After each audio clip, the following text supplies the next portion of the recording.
Être chrétien, ça veut dire quoi? 58e lettre.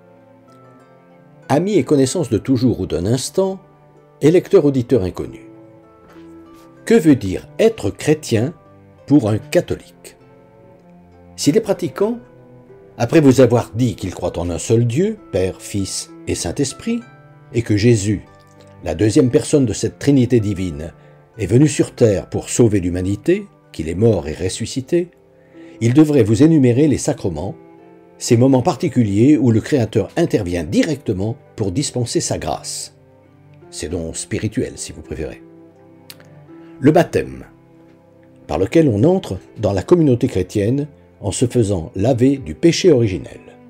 Ce baptême signifie, selon ce que Jésus dit à Nicodème le soir de son esclandre, à moins de naître d'eau, à moins de se purifier en posant des actes, comme Jésus l'a fait lorsqu'il a chassé les marchands de bestiaux et renversé les tables des banquiers du temple de Jérusalem pour dénoncer ses activités mercantiles qui le souillaient, et d'esprit, et de ne se référer qu'aux valeurs divines, nul ne peut entrer dans le royaume de Dieu. Se rappeler que le sens du baptême que pratiquait Jean-Baptiste accompagnait l'engagement de ceux qui s'y soumettaient à remédier à l'injustice première, objet de ses prêches. Ce pourquoi il traitait d'engeance de vipère ceux qui venaient le recevoir en pensant que s'immerger dans l'eau était un geste anodin. La confirmation, qui donne aux chrétiens la force du Saint-Esprit pour qu'ils puissent témoigner par leurs actes qu'ils croient vraiment à la bonne nouvelle, l'Évangile. Ce sacrement est conféré par l'évêque, successeur des apôtres qui le reçurent eux-mêmes à la Pentecôte, 40 jours après l'ascension de Jésus au ciel. Le mariage, que se donnent les époux chrétiens devant un prêtre pour sanctifier leur union. La réconciliation, au cours duquel le prêtre pardonne au nom de Dieu ses péchés à celui qui les regrette. Appelé auparavant confession, ce sacrement était administré dans un confessionnal dont vous pouvez encore voir les vestiges dans quelques églises. L'onction des malades, l'ex-extrême-onction, que le prêtre administre pour donner la force de vivre dans la foi à celles et ceux qui subissent l'épreuve d'une maladie mortelle, afin de les préparer à entrer dans la vie éternelle.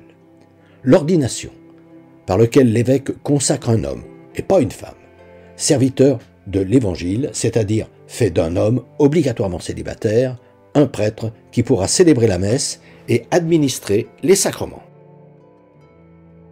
Et la communion, au corps et au sang de Jésus-Christ, devenu réellement présent sur l'autel, sous la forme des hosties et du vin que le prêtre consacre pendant la messe, en répétant et prenant à la lettre les paroles mêmes que Jésus a prononcées la veille de sa passion, « Ceci est mon corps, mangez-en tous, ceci est mon sang, buvez-en tous, faites cela en mémoire de moi. » Il vous dira qu'il a fait sa première communion quand il avait 12 ans, ce qui lui permet désormais de s'en nourrir spirituellement chaque fois qu'à la messe, il communie à la table du Seigneur. Mais il omettra de vous dire que la plupart des adolescents, au lieu de considérer leur première communion comme un starting block destiné à les catapulter sur le chemin de la foi, voient plutôt en elle la fin de leurs années d'études de catéchisme et ont donc la liberté de ne plus aller à la messe le dimanche. Il n'oubliera pas sa vénération pour la Vierge Marie, qui fut conçue immaculée, c'est-à-dire épargnée du péché originel, et qui, tout en restant vierge, devint la mère de notre Seigneur Jésus-Christ, d'où son titre de Mère de Dieu. Marie qui l'honore comme sa propre mère, puisqu'ainsi la nomma symboliquement Jésus du haut de sa croix en la confiant à Saint Jean, le futur auteur du 4e évangile. Marie dont il célèbre l'Assomption le 15 août, car, lorsqu'elle mourut, Dieu la fit directement monter au ciel, comme il l'avait fait lors de l'Ascension pour son Fils Jésus. Ces deux événements préfigurent ce qui nous attend tous, à la fin des temps. Marie qu'il prie, car elle peut intervenir auprès de Jésus, comme elle le fit aux noces de Cana.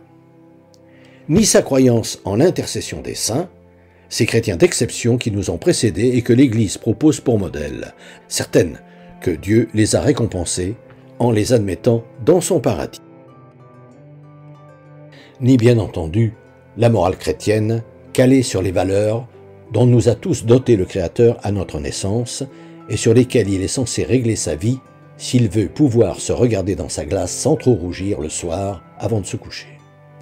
La justice élémentaire et ses autres valeurs dans lesquelles celle-ci s'épanouit, la vérité, la franchise, la droiture, la loyauté, l'empathie, la gentillesse, la générosité, le désintéressement, l'hospitalité, la compassion, la miséricorde, la prudence, le courage, la persévérance, la patience, la compréhension, l'indulgence, le pardon, l'honnêteté, la confiance, la fidélité, le respect, la charité, la gratuité, l'altruisme, etc., lesquels se résument en 2 mots, l'amour et l'amitié.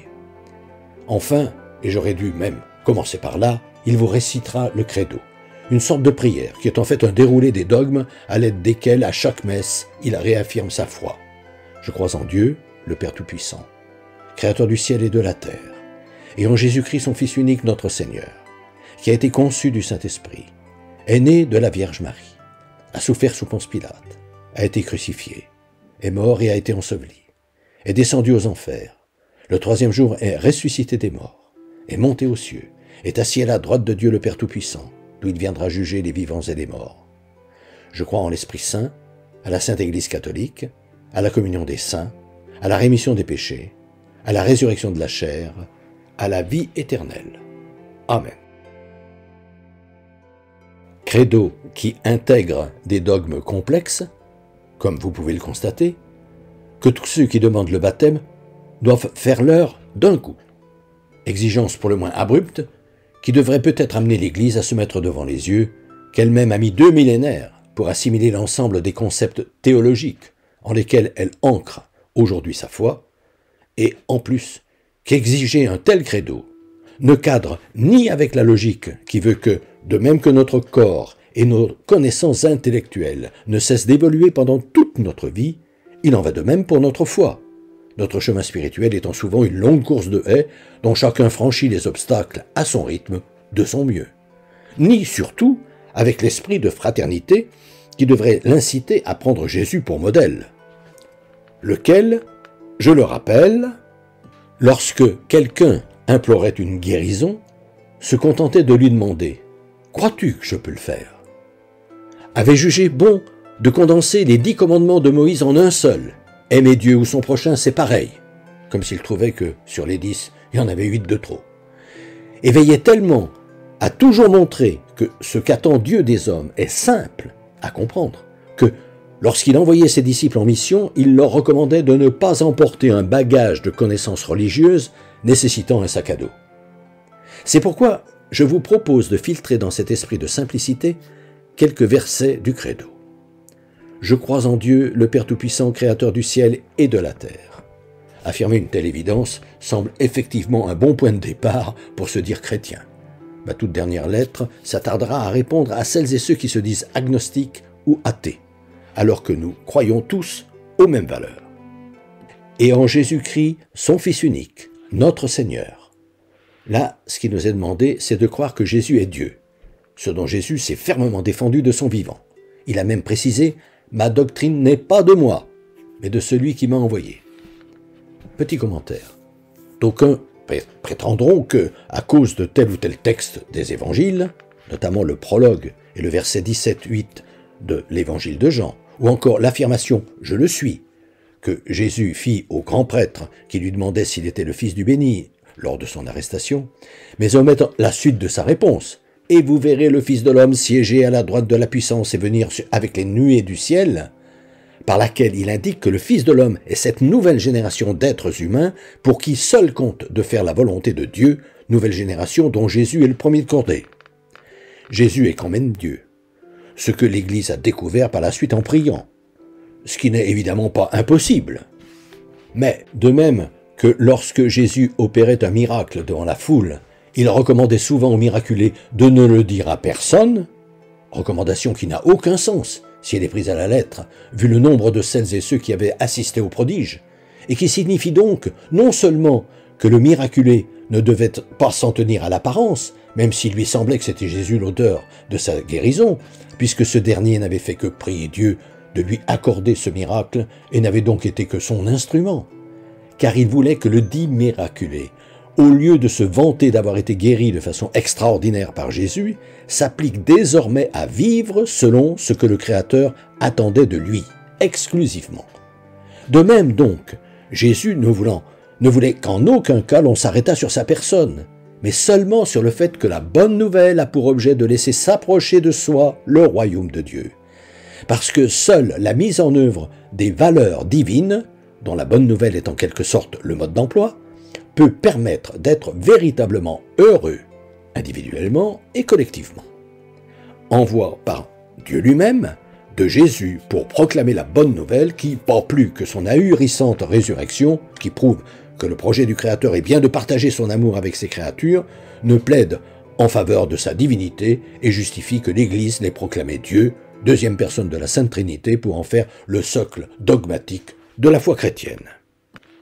Tout au plus, l'Église aurait-elle dû, ou devrait-elle, car la notion de dogme étant révolue, il est encore temps, laisser à chacun la liberté d'en faire la découverte le moment venu, si telle est la volonté de Dieu, mais en aucun cas en faire la condition sine qua non pour entrer dans la famille chrétienne.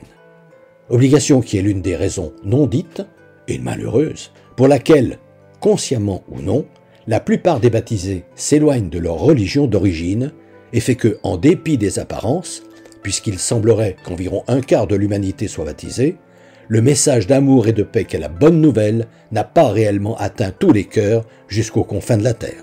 Loin s'en faut, si j'en crois ce que je vois. Quoi qu'il en soit, ce qui est certain, c'est que, reflet ou non de la vérité, ce dogme en rebute beaucoup et n'est surtout pas ce que Jésus est venu enseigner. Aussi, à moins de vouloir à toute force entrer dans un processus d'intolérance en martelant que Jésus est Dieu, pourquoi l'Église ne se contenterait-elle pas d'accepter, en attendant que la foi de celles et ceux qui admirent Jésus s'affine, et, je le répète, si tel est le bon vouloir de Dieu, d'autant qu'à assurer Jésus, il y a plusieurs demeures dans la maison du Père, que ses admirateurs disent simplement qu'il est leur Dieu, comme le font aujourd'hui les fans pour les chanteurs. Ce qui rendrait possible d'être reconnu disciple de Jésus sans pour autant être tenu de dire que l'on croit qu'il est le tout-puissant créateur du ciel et de la terre, conjointement avec Dieu le Père et Dieu le Saint-Esprit.